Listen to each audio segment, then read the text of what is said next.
You can't make yourself interested in something. Interest manifests itself and grips you. That's a whole different thing.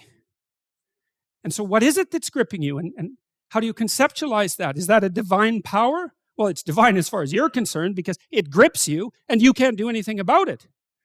And so there's a calling in you towards what you're compelled by and what you're interested in. And sometimes that might be very dark and sometimes not. But you're compelled forward by your interest. You are not the master of your own house.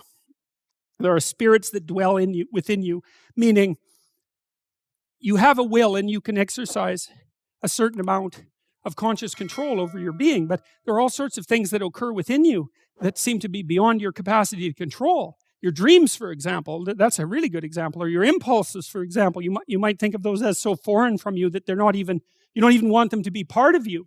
But more subtly even, how about what you're interested in, what compels you? Like, where does that come from? Exactly. Because you can't conjure it up of your own accord, you know.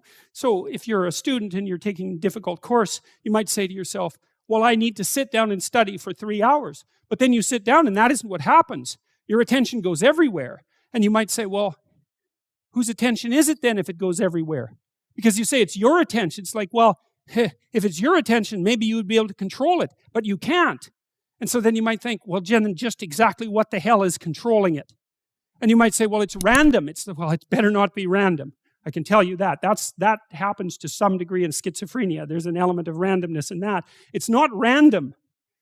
It's driven by the action of phenomena that I think are best considered as something like subpersonalities, although even that's only a partial description.